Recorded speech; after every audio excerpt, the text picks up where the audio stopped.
Welcome to the Aquaterra Water Treatment Plant. Grand Prairie's water treatment facility was commissioned in 1985.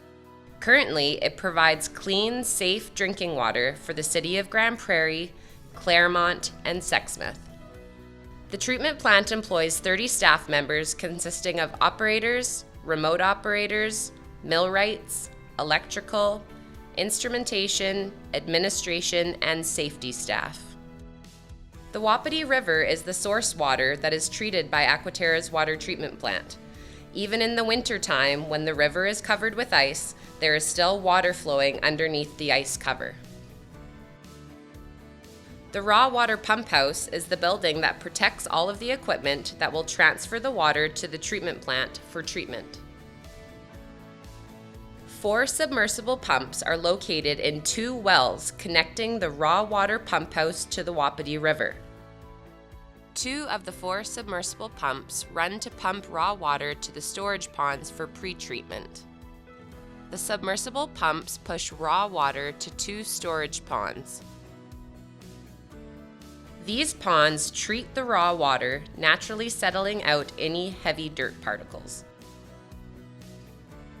The storage ponds provide a 4-day storage of raw water in case the pumps or intakes need to be shut down for a long period of time. After treatment in the storage ponds, the raw water flows back into the pump house. Transfer pumps then take the water to the water treatment plant.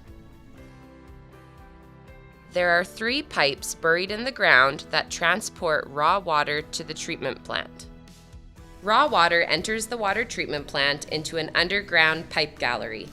A flow meter measures the volumes being pumped and provides the total volume of water flowing through the pipes to help set chemical dosages. There are 5 major steps in the water treatment process: coagulation, flocculation, sedimentation, filtration, and chlorination. After the raw water enters the treatment plant, polyaluminum chloride is added. This acts like a magnet to the dirt particles, causing them to attract to one another and form one large particle. A mixer disperses the chemical evenly into the raw water pipes, mixing it with the water from the Wapiti River. Monitoring equipment reads and records different characteristics of raw water entering the treatment plant and throughout the treatment process. One of the main terms used in water treatment is turbidity, which is the cloudiness of water by individual particles that are generally invisible to the naked eye. Turbidity is measured through shining a bright light through a water sample and measuring how much light can be passed through that sample. After polyaluminum chloride is added, the raw water then flows through underground pipe galleries into the main water treatment plant facility. A chemical called polymer is then added to the mixing tank. The polymer will gather the dirt particles together to form a heavier, large flock particle. Polyaluminum chloride and polymer pumps take the coagulant chemicals to their designated areas. Potassium permanganate can be added to the water to assist with the control of dissolved organics. Dissolved organics in the raw water will usually happen during springtime when the river collects water from decaying vegetation into its stream. The dissolved organics, if not treated, will pass through the filters and cause taste and odor issues to the water. Potassium permanganate will oxidize the dissolved organics so the filters can easily remove them. Flocculation is the gentle mixing of the raw water with chemicals added to it, causing all the small particles to form together to form a large, heavy particle. The water treatment plant has a total of 12 flocculator drive mixers. The total volume of all flocculation tanks are 1.5 million liters of water in tanks that are 15 feet deep. Once a large heavy particle is made through flocculation, the raw water enters the sedimentation tanks. The sedimentation tanks are 20 feet deep and treat 2.6 million liters of water each.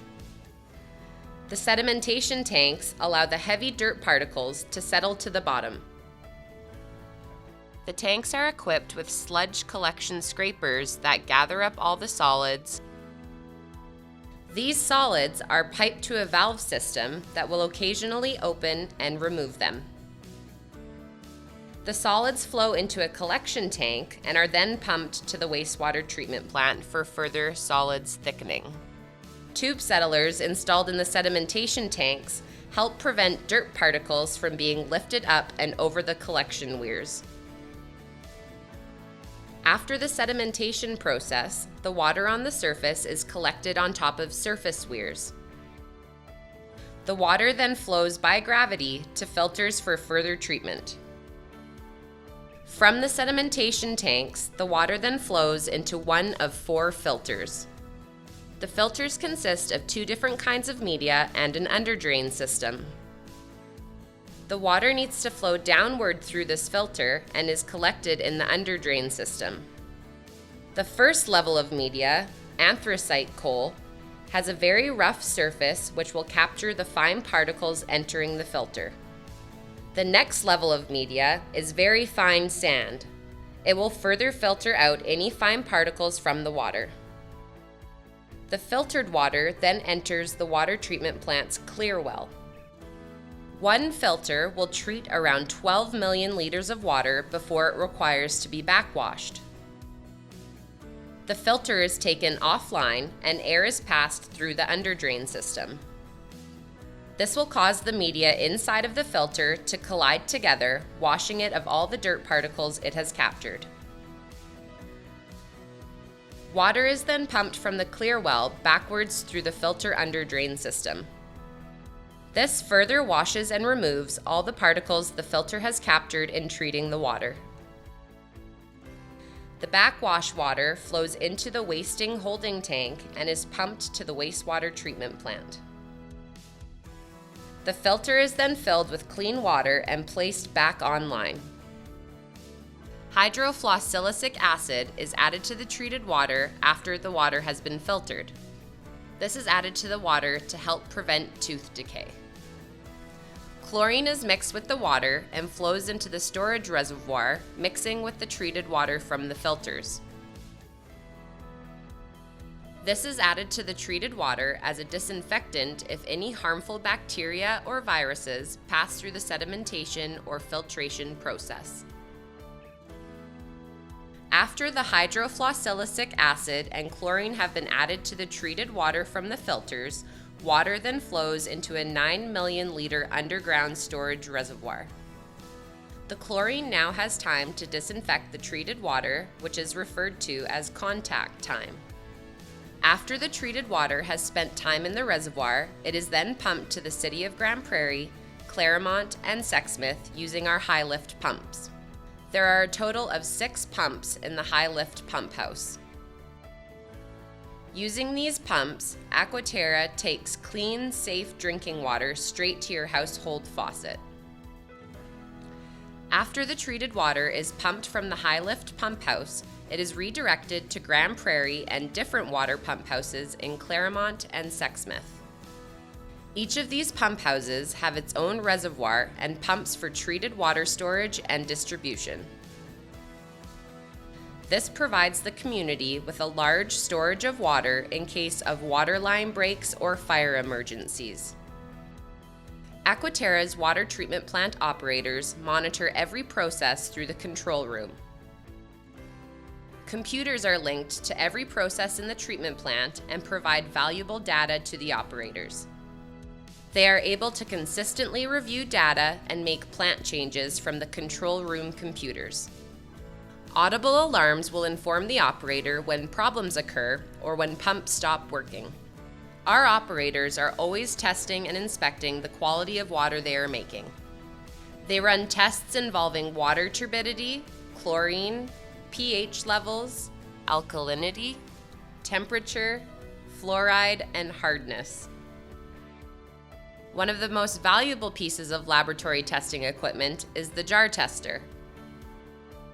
This unit lets the operators mimic the treatment plant process and further optimize different chemical dosages for the treatment plant. This is an example of what the water treatment plant will accomplish. Providing clean, safe drinking water is every operator's goal at Aquaterra's water treatment plant. Aquaterra, helping grow healthy communities.